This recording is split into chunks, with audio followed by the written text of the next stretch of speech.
#1 seed Anthony Simonsen just Getting ready for the title match at 2016 USBC Masters against Dan MacLelland. Yeah, it was one of the Storm ball reps, Tim Mack, giving me a hug. He's like a big brother to me out on tour. You know, anything I need on and off the lanes, he takes care of me.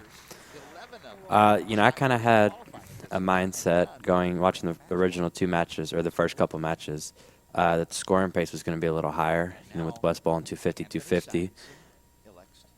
And it kind of seemed like they slowed down, so I had a different mindset. You know, here on this first shot, I just kind of want to make a good shot and, you know, kind of get the ball rolling from there. A little bit of a break, getting it to hook back from his far right, as that was kind of a little bit of me during practice, you know, deciding to break the lane down further to the right, stick to the same process that we have used, you know, all week during match play on the fresh.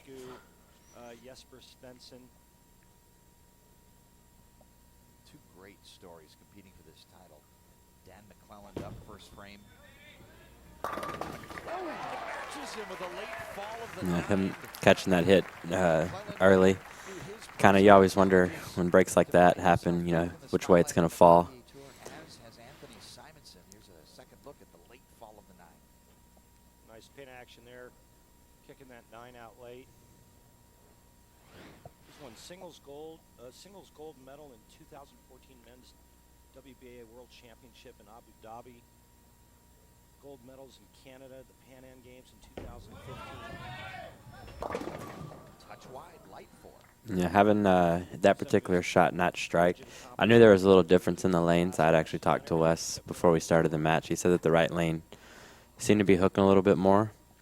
You know, so I kind of took that to my advantage. He obviously felt like he had the best look on the pair, bowling 250, 250, back to back. In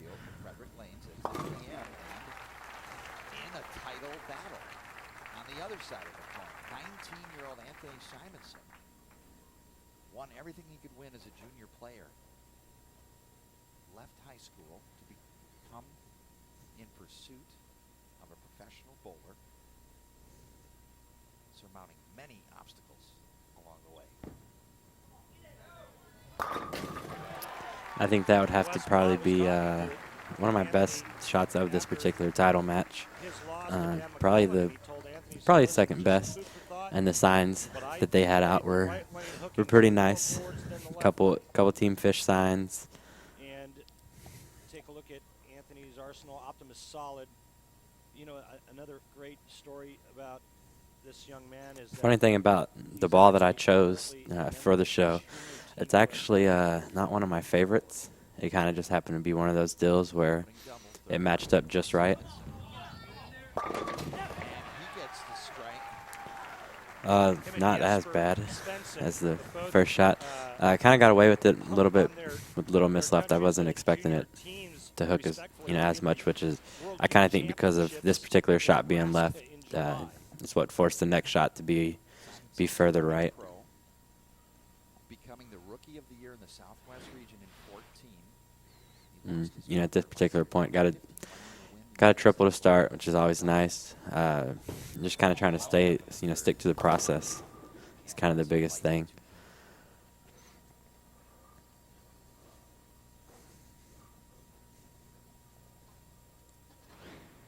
Dan MacLelland only bowling 216 the last game after Malat just scorched him with back-to-back 258s. 216 is not going to be enough to win this title match. I don't know if it's a ball change for Dan or if it's changing his angles, getting softer with his hand and opening the lane up more, which he can most certainly do. But the ball reaction that he has right now, the way he's playing the lanes, I don't think is conducive to him bowling a big game. Talked to us yesterday. He said he needs to trust himself more, and he is trusting himself more in these situations. You know, he's very unique in that he's a power player that likes to go really straight.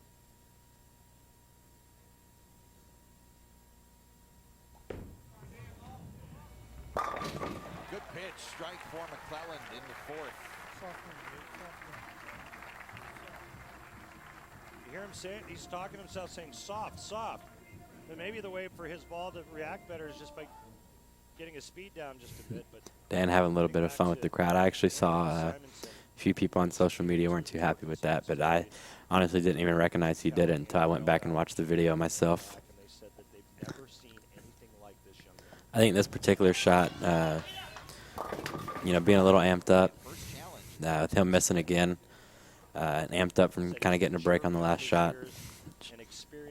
A little firm, a little far right, and I think a little softer ball speed there, and it actually, you know, makes the corner and strikes. Has that nice lead, working on the front three, and then the 210. Let's see if you can slide the 2-pin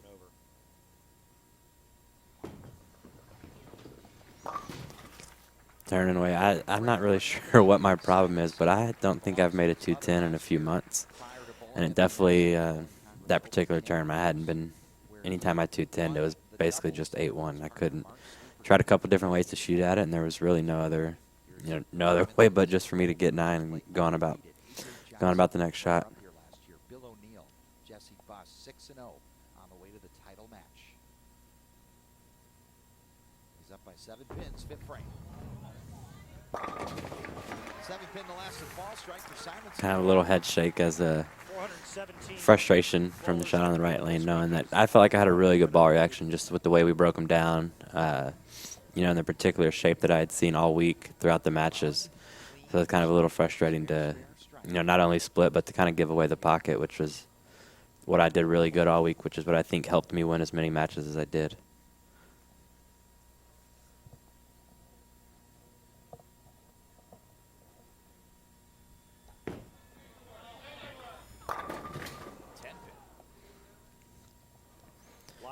Dan not striking on that shot, you know, gave me a little bit of confidence knowing that he hadn't doubled through 5 frames.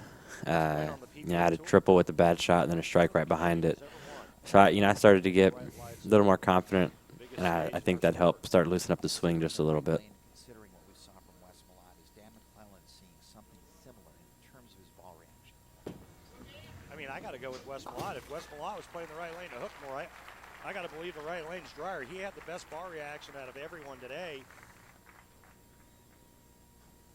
You know, everybody's balls. And I believe, if I'm not mistaken, I don't remember if he switched balls on both lanes, but I did know that he made a ball change.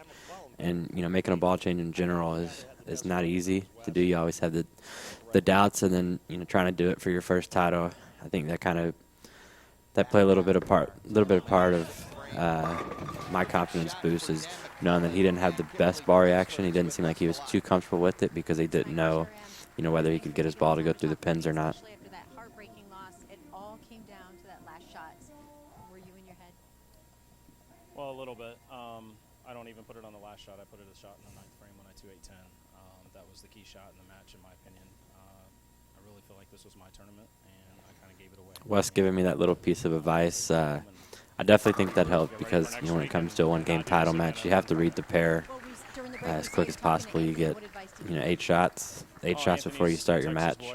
And, you know, I think him giving me that information, you know, helped me accomplish that task of reading the pair as early as possible. How, you know, the difference that I had him, and you know, I didn't want to embed it in his brain, but I want to give him a little food for thought. At this point, with 4 frames to go, a little bit of a lead. I'm just trying to keep making good shots. Well, I'm sure it was helpful. Guys, back to you. Simonsen, 7th frame, double working. Bang, bang, plus 27. It was nice, you know, taking a glance over to the left. A couple Team Fish guys hanging out down there. Kyle, Connor, Dwight Adams, also just a fellow friend, EJ Tackett. And looking down there and like, hey, I know those guys. Why, you know, those guys are pros. What are they doing sitting down at the end of the telecast? Youngest to ever win a title at age 18, and the answer is no. Norm wasn't. He had a nice little run there when he first came out on tour, but it took Norm many years to mature into the superstar Hall of Famer that Norm Duke is today.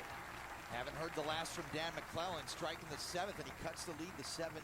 Another one gets it into single pins late in the title match at the Masters. This is what major championships are all about, and players just leaving it all out on the lanes. This match certainly coming down to the 8th, 9th, and 10th frame. Dan MacLelland steps up now, can cut the lead, cut the deficit, 7. This shot right here, No. I mean, it's brutal to sit back and, you know, look at it, just because if he strikes there, it changes the whole dynamic of the game. You know, that shot gave me another 20-pin lead, and it was pure. It was just as pure as the last one. And that one just didn't quite deflect enough, and I'm not really sure if I've seen a 9-pin where a ball gets that close to it without actually knocking it over. In this situation, my dad always told me, you know, anytime you're bowling an opponent head-to-head, anytime they give you an opening, you know, whether it be, you know, something like that or an actual open, it's just to, you know, keep making good shots and try to put the pressure on them, you know, make it even that much harder for the next couple shots to go down the lane. Woodland Bowl and their participation in championships and majors, one of the great venues in professional bowling. Yeah, and he's one of the greatest proprietors and people you'll ever meet. Mr. Doty is just a great guy and has always been a friend of the PBA and the players. Thank you for all you do for us, Jim. Turkey working, Simonsen, 8 frames. Little, that's kind of similar shot shape as the shot in the 4th frame, that 210. However, like I said, I think that was a little bit softer ball speed, as well as breaking them down. Was able to get that ball to read it and, you know, still make its way back to the pocket. Thankful knowing that I kind of got away with one, and, you know, at that particular point right here, I'm just trying to make one more really good shot. You know, he left the bone 8, or I'm sorry, the stone 9. You know, I kind of got away with one on the right lane, and this, to this day, is by far one of my favorite shots I've ever thrown. I think if I could throw them all like that, I'd be able to win a few more times. You know, it's one of the purest ones. I look back and I watch this video all the time, and every time I get to the 9th frame, I replay it over and over and over again. It's just kind of one of those shots where everything clicked, everything was perfect, it was right where it should be, and there was really no better time for it than right there. And setting myself up really well to have a chance at taking the major home. 228 with strikes in the 9th, 10th, 11th, and 12th. The biggie, though, was the solid 9 in the 8th frame. He would have had a 4-bagger there. He'd been in the 220s. He could have struck out for 240. He couldn't have shut out Anthony Simonsen, but he could have made him think about Dan it. doing what any tour veteran would do in this particular situation. You know, down in the match, you kind of want to slow your guy down, get him to sit just a little bit longer, because that extra, you know, minute it takes to get the re-rack, get the pins going, that's extra time for the body to get stiff. And you know what he was hoping for was, you know, he's going to do it twice, and hopefully I get up there, and because of the weight I have to, you know, make a bad shot, and it opens the door and gives him, you know, kind of gives him backdoor chance at him sneaking away with the title. Anthony Simonsen.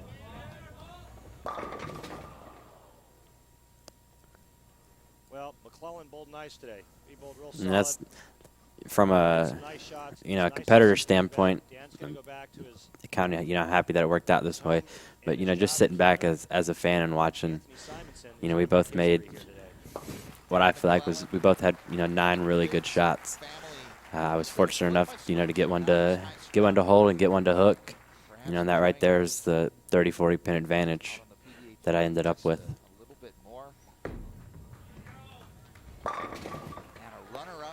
And that particular 10th frame just kind of sums up his title match for him. He, like I said, he threw it phenomenal. It's just kind of one of those days when it's your day, it's your day.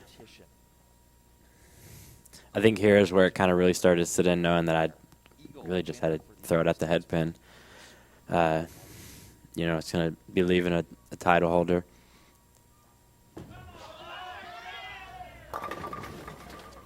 I just think it's amazing where this young man is mentally. Taking a look up, you know, just losing my mom about a year before the Masters. You know, it's emotional. She was one of the ladies. You know, she was a really big influence in my bowling game. She wanted, you know, anything that she could do to make sure I was able to bowl and enjoy it. She did. I didn't really know what to do here. I was like, I'm just gonna keep spinning around, and, you know, maybe something will hit me and I'll wake up from a dream. You know, it's a dream come true, being the youngest title holder, you know, for the major, and especially to beat a guy, you know, who I beat. Mike Albie's one of the all-time greats in the sport. The 2006 Masters champion. Dan giving me, Tony bowled great all week. Told him the same. Hugging my girlfriend, having her there. It's really nice. And this is kind of the moment where it sums it up at the end of this video. Without these three guys, especially that one right there, Timmy, like I said, he's a big brother to me. Both been through, not the easiest times throughout life. And Dale's been a long-time family friend of mine. He had numerous drinks with my mom. And then Jimmy just being there. My relationship with him has grown, throughout that event. And, hopefully we can look back and have a few more of these videos.